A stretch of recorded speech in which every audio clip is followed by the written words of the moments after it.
Welcome to Week 11. I am your host, Chris Hopper, at Beerfield Hop with two B's. As always, joined by the esteemed Beerfield 30. Dan, I got him right. You got it right. I got it right. Maybe we just For now, let's see if you can string that together. Yeah, no, I can't.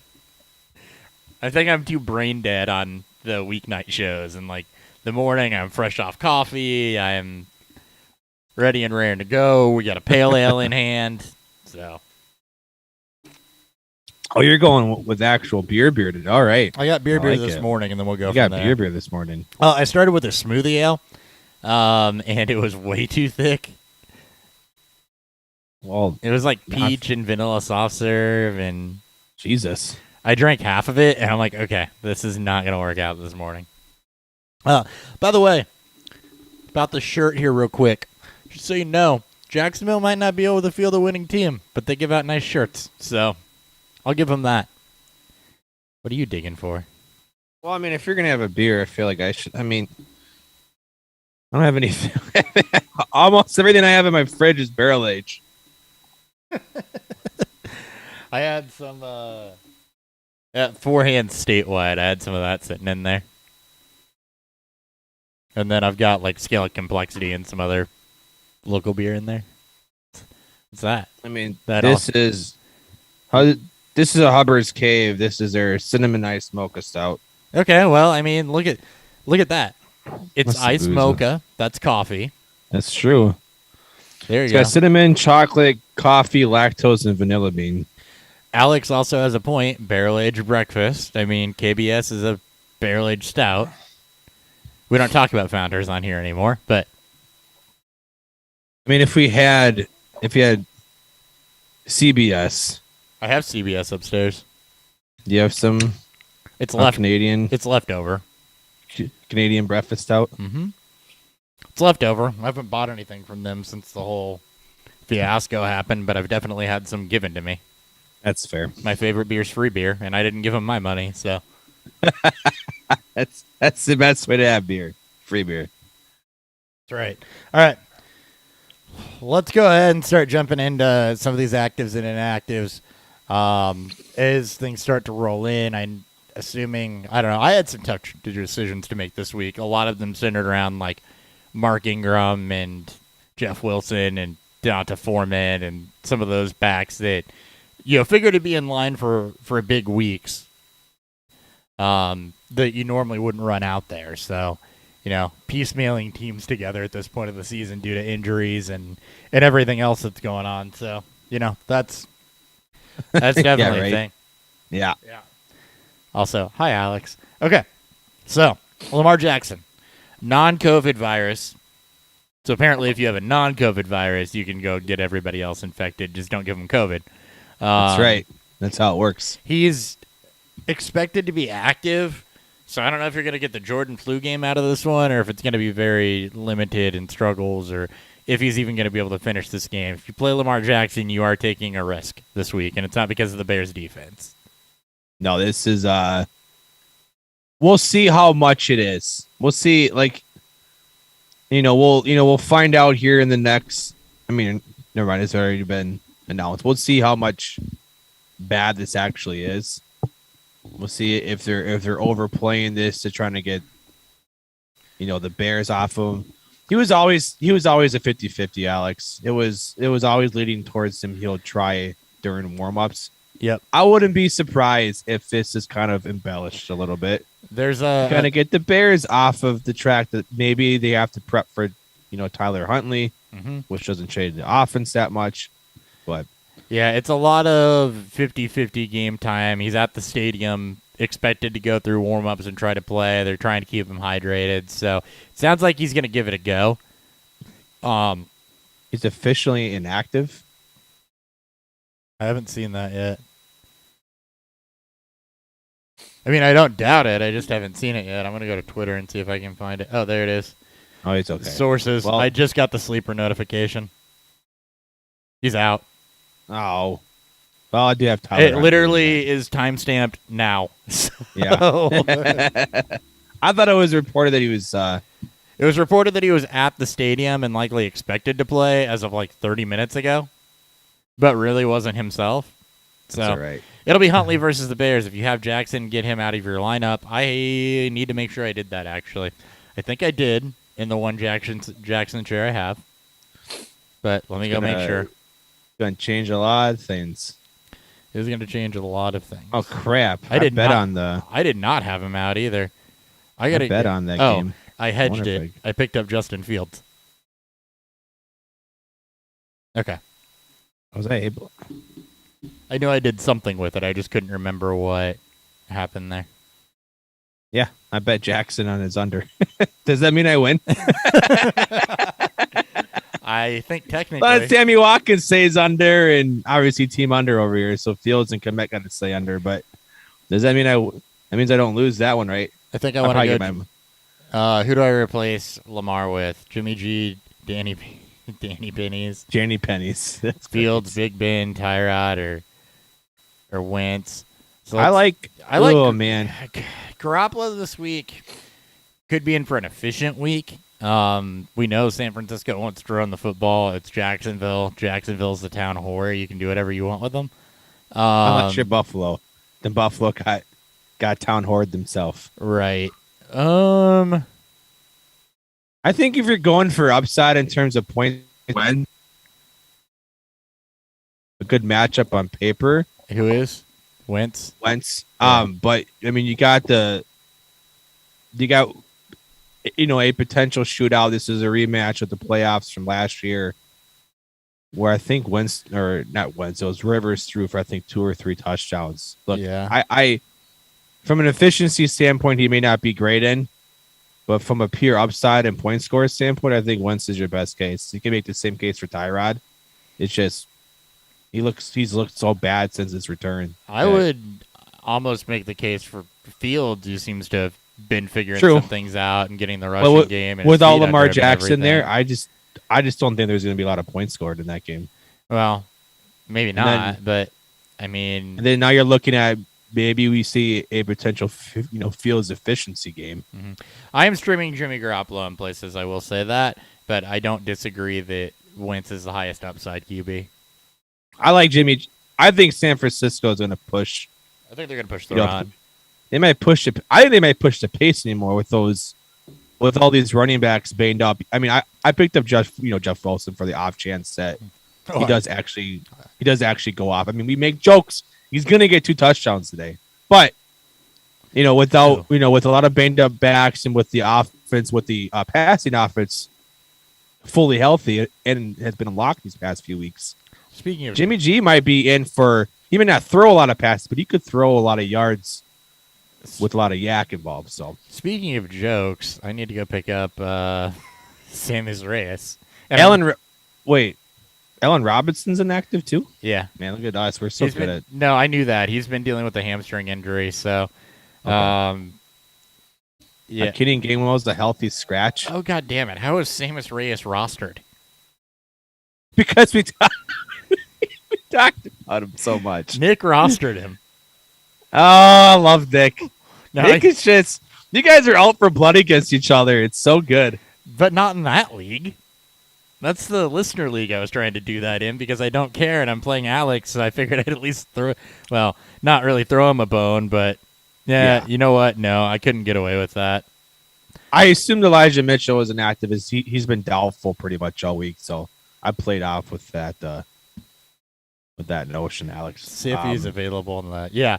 No, we were assuming Elijah Mitchell was inactive. I was assuming that Allen Robinson was inactive. We just didn't talk about it a lot for this game. I didn't even defensive matchup or anything. But, I mean, that's a boost to Mooney, right? And it's probably a boost to Komet, who's been leading the team in targets, I think.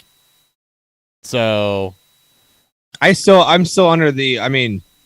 with the idea of, someone's got to obviously catch passes. Mooney he has a higher yardage, higher target share than offense. I think whoever now the outside receiver is it maybe Marquise Goodwin gets more of those routes now. I still think this is going to be a low score, grind them out. There'll be some passing, obviously. And Fields will take his deep shots, but I think you're going to see a very slow pace. They're going to try to move through this game quickly. I doubt the Ravens want to try to get into any sort of passing volume with Huntley. Yeah, Reyes, by the way, the thing on him that I researched after we looked at his player profiler page is never played a down of football in his life. I mean, he's bound to go off, right? Beginner's luck. Is that how that works? I just picked him up in best ball because I said that I'd put him someplace. I picked him up in best ball. That's fair. Where if he does, there's literally no downside to playing him. There's only whatever upside that he may or may not have. Right. I love That's how I it. ended up with Tyree Jackson. Fair. We like the Tyree Jackson switch. Hyper athletic, man. Yeah. The only reason why I even had him ranked as a quarterback is because of the mobility upside, but now he plays tight end. Good for him. He's fucking mad. 6'7". 6'7", 240. Jets inactive. Mr. I have no structural damage. Zach Wilson is inactive, so it'll be Flacco with Mike White behind him. At least the Jets are kind of protecting this situation because, I mean, maybe they have nothing going on there for Wilson. So there's absolutely no need or no need to even risk putting Wilson out there. I would just sit him out for the rest of the year. Yeah. Let Flacco and Davis and Josh Johnson, or not Davis, White and Josh Johnson kind of handle the shit show that's about to be for the rest of the year. And then you come back with Wilson next year with hopefully better results. I don't think Ricky Seals-Jones is inactive. I got to make sure I don't have him anywhere either. I think that was also what we were leading to. We were. That's why we had the giant conversation about Washington's third and fourth string tight ends this Wednesday. I just got to make sure. Yes. I'm pretty sure I planned on it. I have a lot of Dalton Schultz exposure is what I'm figuring out right now. Yeah, no, I'm good. Okay. For the Texans, tight end Jet. They put tight end in quotes. Jeff Driscoll. Win. That's great. They put tight end in quotes. Tight end. I can't wait for Jeff Driscoll breakout game as a tight end. It's gonna be great. Jordan Akins, LeBlanc, Royce Freeman is inactive for the Texans. He might be hurt. I don't know. Lamar Jackson, we know he's inactive. Kenneth Gainwell, healthy scratch. Miles Sanders is going to make his return this week. Yeah, that one's. That surprised me. I'm interested to see because obviously we know how the game started off earlier. I wonder if they felt like Jordan Howard wasn't ready. And that's why I went to the practice early on in the season, and that's why he's been sitting there. Then when Sanders went down, and then it became more of a, of a trust thing. Mm-hmm. And maybe Gainwell is just maybe the offensive changed the way that they run. I mean, we talked about them being a little more run heavy than what they used to be. It's gonna be interesting. It's gonna be interesting to see how Miles Sanders mixes in with Jordan Howard. I mean, it's the same situation. Salvin Ahmed last year is inactive. Okay. That means there's literally nobody besides Myles Gaskin. I forgot about that name because he hasn't done anything this year.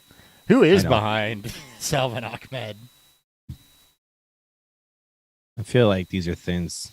These are things we should know, but when we get down into the. So Alex wants to know Knox or Freiermuth. Freiermuth. Yeah. Knox doesn't get any target volume. It's all touchdowns. So. I like that game though for him. I think there's going to be a lot of scoring in that game, but yeah, Freiermuth for me. It's hard to go. I mean, they're both the same players. Unless you need to hit a home run, but I prefer Freiermuth. They're not really. Freiermuth doesn't get any red zone work, and Dawson Knox only gets red zone work. I mean, Freiermuth is. I mean, they're both fueled by touchdowns. I don't think Freiermuth has a touchdown. Freiermuth is at like 5 touchdowns over the past 6 games. Who was I looking at that didn't? I've looked at so many. It might have been Dan Arnold. Touchdowns. Dan Arnold's the one because Jacksonville doesn't score touchdowns. All the tight ends are the same. It's like that Spider-Man meme. They're all just lined up together. Yeah, just pointing at each other. They're all the same. Patrick Laird and Jordan Scarlett. Okay, Jordan Scarlett's interesting. Duke Johnson's still on the practice squad there. All. Man, Jesus. Yeah, he's got 4 touchdowns. Freiermuth does. But he's also getting, over the last 4 weeks since Juju went down, 7 6, 7, 9 targets a game. So And now he gets whatever the fuck Big Ben is right now because it's better than whatever the fuck they had in Rudolph and Haskins. So yeah, I mean, we've let's got hope. absolutely nowhere through most of these inactives. Who else do we got? Tyron Smith not going to play for the Cowboys. Good thing the Chiefs can't rush their way out of a paper bag. Right. Jared Goff, unlikely. He's not playing. I think it's already been. That's for next week. Oh, next week. Oh, wow. Aaron Rodgers is going to play. I'm already somehow. Yeah, I don't know. Latavius Murray expected back, so that's going to muddle some shit up with Freeman. Even though I still think there's a lot of carries in that game. Yeah. Donovan Peoples-Jones is an uphill battle to play. We'll see what comes of that. You don't want a Browns pass catcher anyway right now. James Robinson is going to play with heel and knee injuries. Kyler Murray. Whoa. That's. Will likely miss his third consecutive game. Not expected to make any final decisions until pregame warm-ups. Yeah. Huh. If you got Kyler, you might as well make sure. Practicing. I mean, you should have already had Colt McCoy. You broke up pretty bad again there, buddy. God, Jesus, this mic. Is it the mic or is it your port? It might be the port. We'll see. I don't know. I'm not touching the cord anymore. Nope, Saints cut Kevin White. Yeah, I saw that. Drew Lock has been activated from reserve COVID list. He'll be back to take over Teddy Bridgewater's starting job.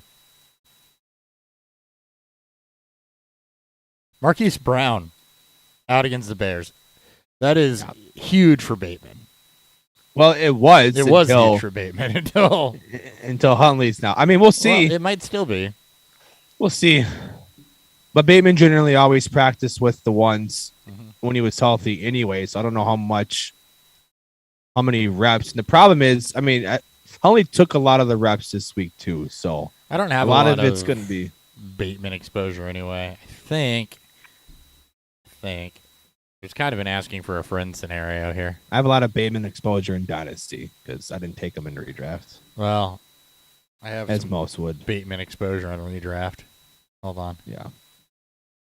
So this is actually a fun one. So I'm starting Fournette, Swift, and Ingram, which is okay. I've got Jeff Wilson on my bench out of that. Would you start Jeff Wilson over Mark Ingram? Ooh. That's been my debate all morning. Yes. Now without Elijah Mitchell, yeah, I'll take the better O-line and likely game script. That's close though. It is. It is close. I had Ingram in because all right, it looks like I'm playing Big Ben over Kyler Murray because I don't have a choice in the league. Man, that's close between Wilson and Ingram. Wait a minute, it's Sunday night. Never mind, we're good. I can wait. I'll keep Big Ben in until I know more. It's right there Sunday night. Nope, I'm not going to tinker. I'm going to keep Ingram in. Alex wants us to pick 2 for the Bourbon Bowl. Rondell Moore, Troutman, Visca. Jesus. Not Troutman. How about that? We can do. That's fine. You can go upside because none of them really have much for floor right now. So you go Rondell and Visca. So would you rather do? Here's a fun one for you. That's not fun actually. Would you rather do Christian Kirk with Colt McCoy potentially starting, who's been actually fine the last couple of weeks in that scenario? Michael Gallup with no Amari Cooper, who's out with COVID. Or Rashad Bateman with no Marquise Brown, but Tyler Huntley. I think Gallup. I think you go for upside. You'd rather go Gallup over Yeah, Kirk? it's the better quarterbacks. There's no way I'm playing Bateman over both Kurt and Gallup. Just given expected game scenario. I mean, that's asking a lot of a quarterback that has, I think, no career starts to have to funnel targets to one player in a potential low passing volume. Maybe he may out target all three of them, but I don't think he outscores them. So you're saying Gallup over Kirk? I think Gallup over Kirk, and I think the tiebreaker there is the quarterback. Okay. An expected game. I am going to make that move. I'll take your advice on that one. I won't take your advice on the running back. I'm going to keep Ingram in. I might regret that. It just felt like a tinkery thing. Yeah, I think it's more floor than it. I mean, again, it's probably close enough to where it shouldn't matter. Yeah. My problem is that Jeff Wilson averaged 2.8 yards a carry last week. So if he's not efficient in running the football, they're going to find other ways to move the football, I think. Even if he does creep in. Saints got the Eagles, right? Yeah, they do. Mm-hmm. Ingram's going to get passing work, too. Jeff Wilson really doesn't. It's full PPR. Yeah, I think we're still going. Neutral game script, I think, throughout for that Saints-Eagles game. I think you're going to keep Ingram with both. So, yeah, I'm fine with that. That lineup is so piecemeal because I've got a lot of okay players, but I lost my superstars. So, so in that Rondell Troutman Visca question, he also has Sammy Watkins or Madison. You're not playing Madison. You're not playing Madison. And I'm not playing Watkins. I mean, Watkins may get. It's interesting without Hollywood there and with a different quarterback, but yeah, he's still third in the pecking order behind Andrews and Bateman. I'm interested. I'm not excited to play really any Baltimore pass catcher, and this includes Andrews. Listen to this roster and just think of the decisions I have to make week in and week out. Aaron Rodgers, Leonard Fournette, DeAndre Swift, Tyler Lockett, Michael Gallup, T. Higgins, Pat Freiermuth, Mark Ingram, Tyler Bass, Tampa Bay Bucks. That's fine. Devonta Freeman. I lost Derrick Henry on IR. I'm holding him just in case. Jordan Howard, who I can now drop safely. Jeff Wilson for this week. Christian Kirk, holding on to Ridley right now, hoping maybe he comes back before the end of the year. Hunter Renfrow, Rashad Bateman. And those wide receivers, Renfrow, Bateman, Higgins, Gallup, Lockett. Looks a lot better now. We got a question. It looks better now, but I mean, I started the year with I know. Ridley and Robinson at the top of that list. I mean, I'd be. I mean, I know you are happy. I'd be extremely happy for it. Almost looks better, just given obviously hindsight. But even then, I can play a lot of matchups. It's not just plug and forget though. It's a very tactical roster. Okay. Question. So Caesar's got two questions: Cam Newton or Tua, and then in a PPR league, Jeff Wilson or T. Higgins. Tua over Cam. I'll start there. Miami's got the Jets. Cam has Washington. Cam back in. I mean, first start, new offense, had basically a week to get ready. Yeah, Tua. It's Tua. It's more of an excitement thing. I'm pumped that Cam I'm excited about Cam too, but I would go Tua. Tua's been good since he got back. Yeah.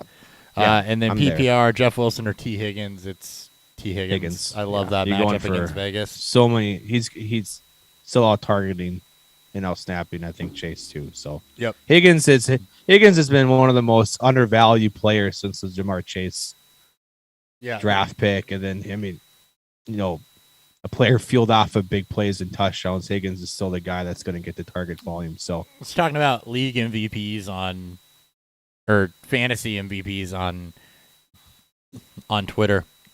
And you think of some of the value that you could have snagged at wide receiver during draft season. Debo, we were looking at Corey Davis and Cortland Sutton heavy. The answers were really Debo Samuel, T. Higgins, Jamar Chase. I would put. I mean, with Jamar Chase, he was so expensive to begin with.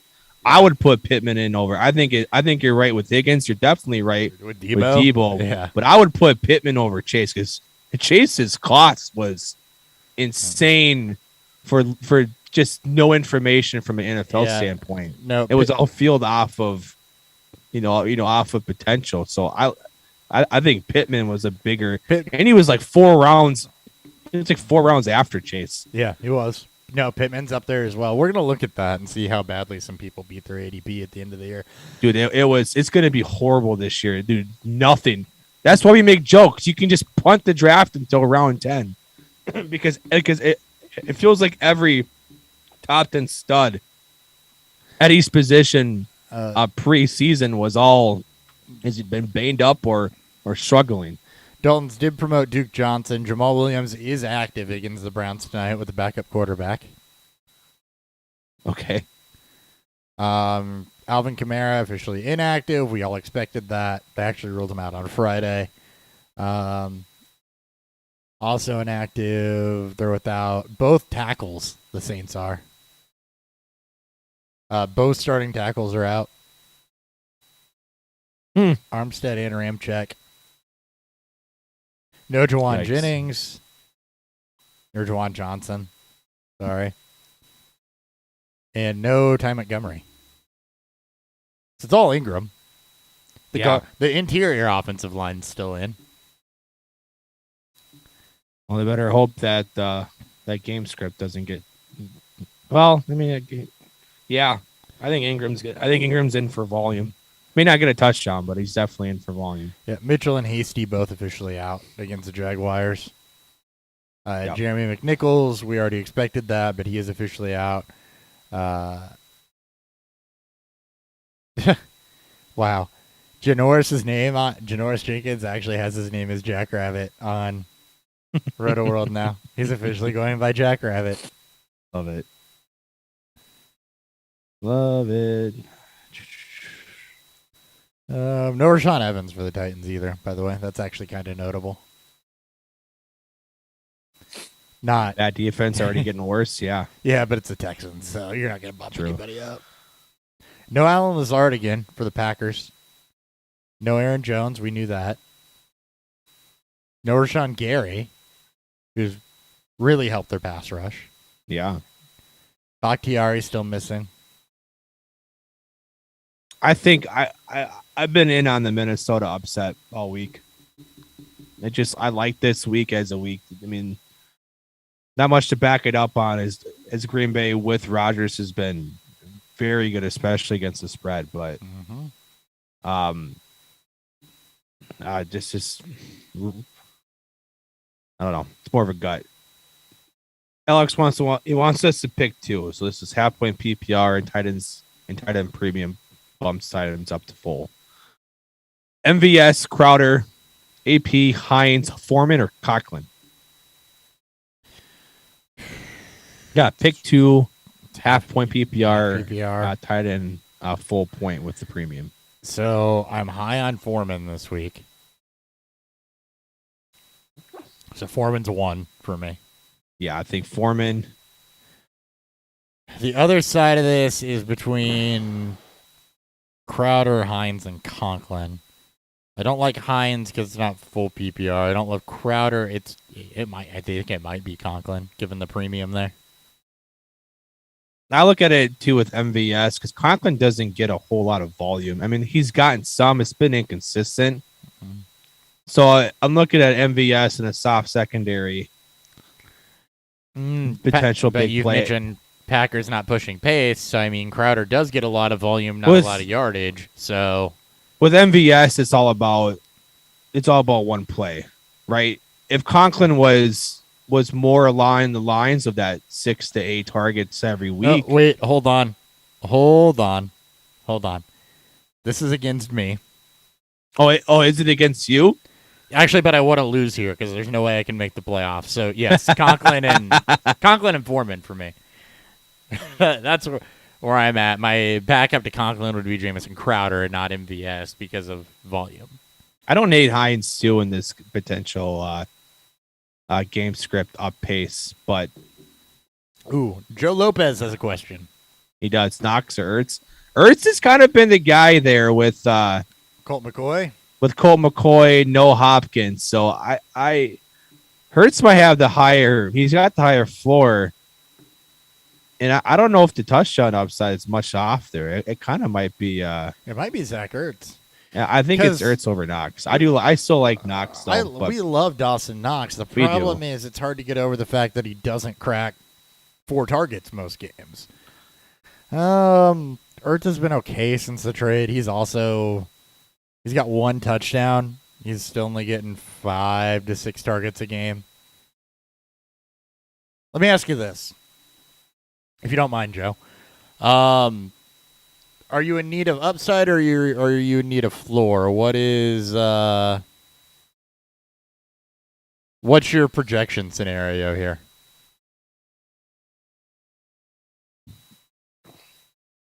Because that changes that answer for me, I think. If I'm projected to win and I just need a tight end and not done, I'm totally fine with Ertz. If I'm chasing by more than 5 or 6 points in projections, I'm probably going to go with Dawson Knox because the touchdown upside is so good there. And that is really, as we talked about on Wednesday's show, Joe said he's supposed to lose by 15. I think Knox is the answer. Yeah. Ertz hasn't scored a touchdown with Colt McCoy. Yep, so go with Knox. You can go with Knox. Yep. That changes that answer for me. But, like we talked about it on Wednesday's show where the difference between a lot of tight ends right now is touchdown upside. There are a lot of guys in that 4 to 7 target, 30 to 60 yard, no touchdown range week in, week out. So the differentiator there is touchdowns. Yeah, and Knox is 1 game removed since being activated off IR. Player coming back. You don't know if he came back early. Obviously, it's a blowout victory against the Jets the week he came back. Yeah, so this should be a lot closer. I'm not saying we throw away games, but you can definitely explain away why Knox didn't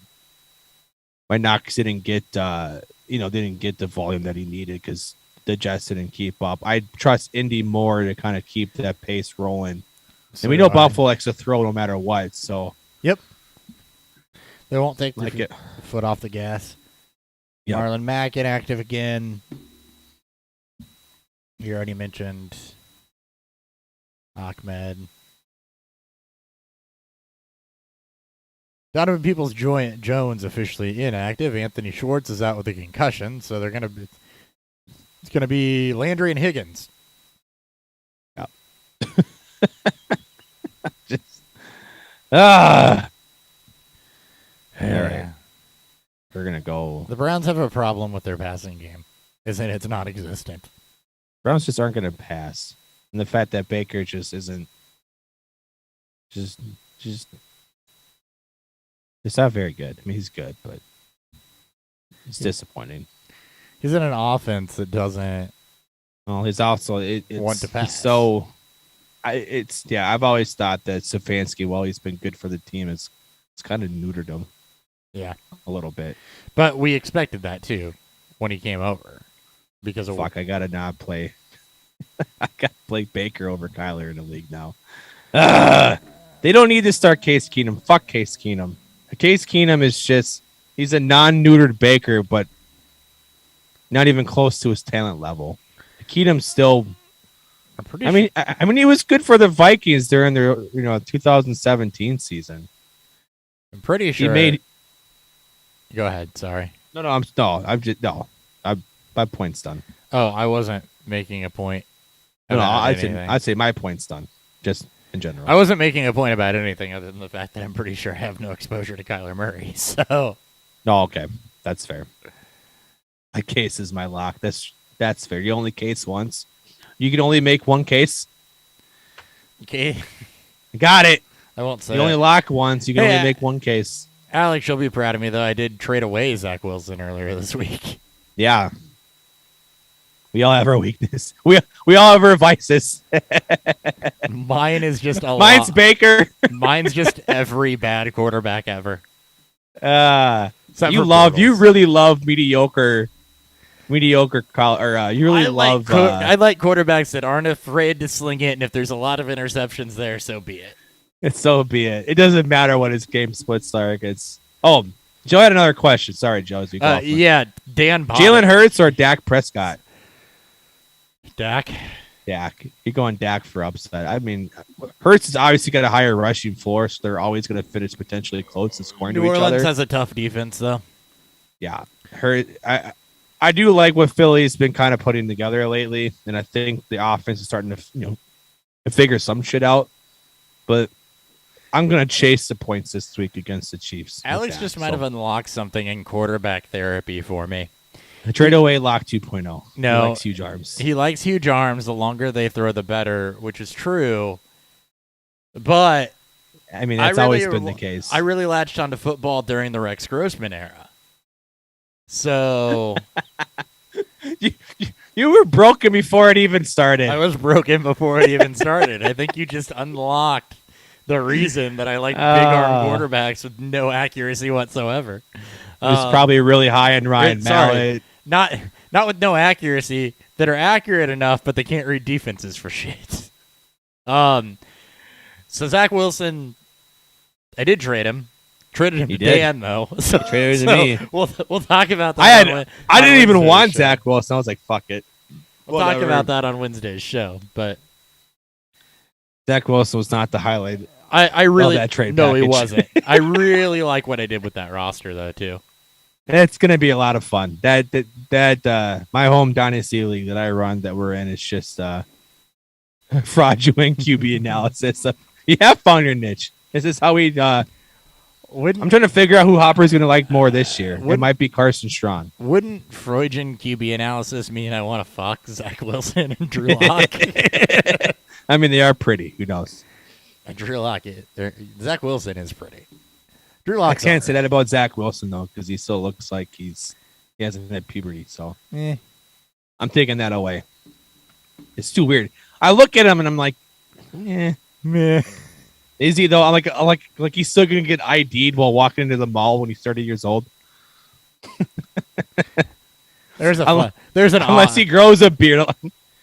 Unless he grows a beard. There's a fun off-season activity. We rate quarterbacks based on how pretty they are. Oh God, Jimmy Garoppolo is gonna be up there. Jimmy Garoppolo 101. Like I said, we all have our weaknesses. That's right. Yikes. That could be fun, actually. We'll put that in the... That'd be a good episode to do with Loaded Box. Yeah. Because anytime we have a bullshit idea... DJ would totally be down for that, too. Anytime I have a bullshit idea, that's where my mind goes, is that would be fun to do with Loaded Box. We haven't done something with them in a long time. So well, we say that every time we go in season, then we do like 3 things with them in the off season. That's fair. We'll pencil in. We'll pencil that in. I love that idea. We'll pencil that in, yes. Speaking of good ideas, I messaged Brad the other night while I was drunk, Roto Lounge, and told him we should do a bourbon advent calendar. And the next morning, he's like, "How'd that work?" And I'm like, "I don't know. I didn't think that far. I was drunk. Ignore it."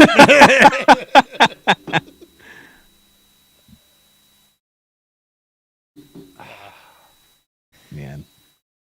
Okay.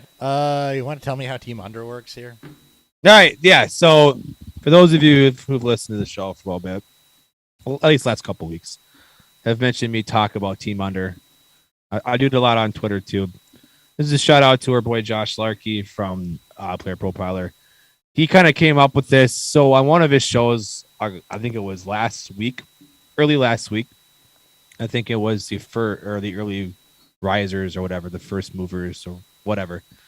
He brought up the idea that doing all unders and underdog, for your player props, you create a 4-team bet. You pick both quarterbacks on each team, and you go under in their passing yards. I've also included under in the total yards for quarterbacks like Jackson, Hurts. Hold on, slow Josh down. Allen. So what's my first step? 4 games? Yep. No. So you pick 4 players from each game, or whatever games you want to play. You can play as many games as you want. But you pick 4 players from each game, both starting quarterbacks, and then one pass catcher from each team, or whoever has the receiving prop. I generally pick wide receiver, tight ends, because running backs generally always have a combo if they're pass catchers. Okay. And you just pick the unders. And generally, last week I hit I want to say 3 or 4 out of 10, and I just missed the Pittsburgh game. And then this week I've already hit the Thursday night game. So how does the pay-in on this work? Is it just like a regular bet, or how does that happen? Yeah, so it should be, so if you bet $10, you win 100. Okay, for each game. Yeah. So if you pick 4 players from each game, you bet $10, you win 100. Okay, so 4 So players. it's 10-1 odds for, so it's 10-1 odds for a Okay. for a 4-player prop. So 4-player prop each game, $10 on each game you bet. Yeah, whatever game you want to. I always pick $10. That way I'm kept at 100, which is, if I win one game out of 10, I make my money back. All right, we're gonna do that. It's And just whichever one I want, huh? I haven't done a whole bunch of research, but a lot of it is, if you feel confident about how to evaluate fantasy matchups, it should help you. It always makes player props a lot easier to pick than directly doing DFS, when a whole lot of variables out of our control can happen, and we don't have to worry about trying to pick or guess how games go. We're fixated on one player, which allows us, generally, if you've been doing fantasy for long enough, you have a better idea on how you think one player will do. Mm-hmm. And it's a lot easier to pick four unders and 4 overs, because 4 overs you need to game to go generally into a shootout or hit a specific game script matchup to hit that. A lot of games you'll always have one or both quarterbacks going under. Sometimes one quarterback will go over, but it's always the hard part is always picking which of the pass catchers you think will go under. Last week I picked a lot of tight ends. I did fine. This week I've leaned more towards receiving options. If you picked the Minnesota and Green Bay game, it's been very difficult. The 3 pass catchers they have in that game for betting wise, Conklin, Jefferson, and Thielen have all hit their overs. Man, it's really hard. hard. The 4 games. It's really hard to turn off like the fact that I think somebody will go over though too. Yeah, I mean, like I said, I do team unders because I'm gonna do team under. I'm picking unders for this. You can also do other bets, and you can try to pick where you think there is discrepancy. Rookies generally get it. I had Lamar Jackson before he was ruled out. Okay. So I don't know why Underdog even posted him on there. I'm going to go team unders on Houston and Tennessee. Okay. Yeah, I did that one too. I've done most of them. I'll probably do all of them. Okay. We're going to do under on Tyrod. And then it's 1 pass catcher from each team? Yep. Okay. Basically, anybody with the...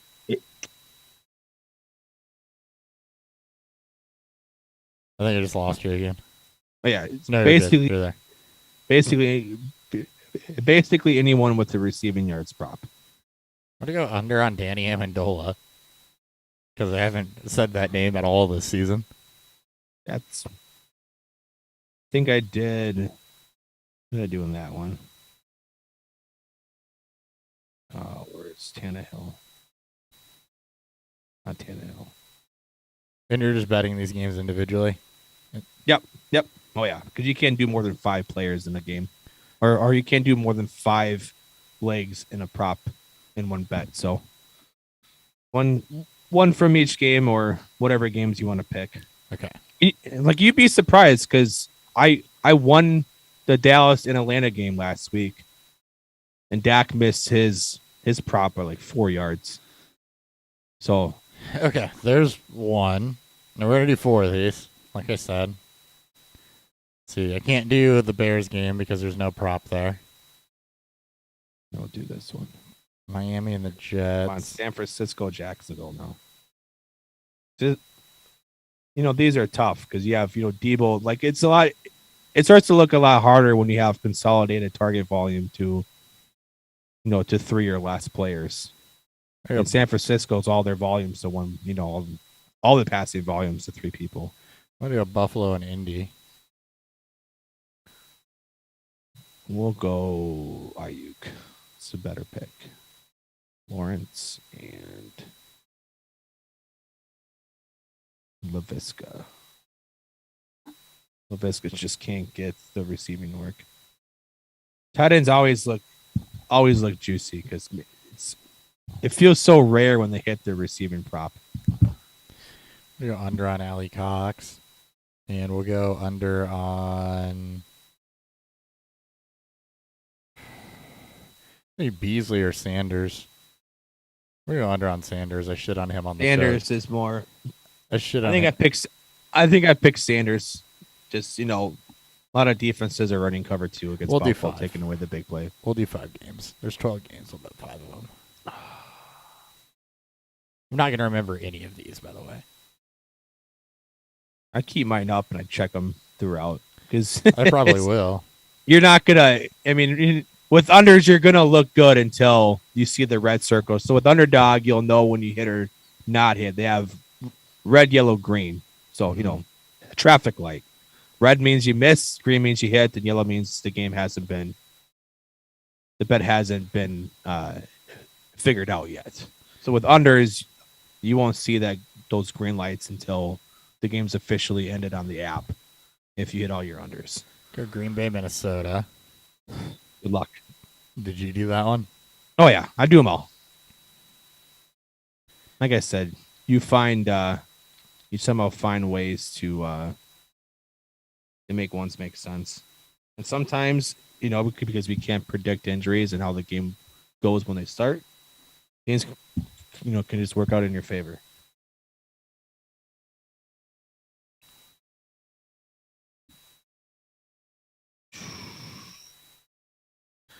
I can go under on Josiah DeGuara.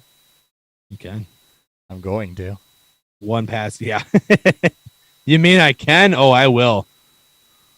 Hell yeah, I will. All right, Joe Burrow. That one's tough. I don't want to go under on that. Tyler Boyd. Yeah, this is the type of content we Perfect. have right now. You're listening to us make under bets on Underdog. Team under. Team under.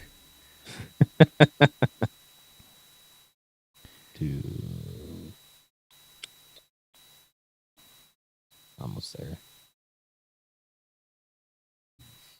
Well, we can probably just end the show. Yep, let's end the show. All right, thank you guys for tuning in. We're going to keep doing this, but, not while you have to listen to it. It's weird. That is weird. See you guys. Bye.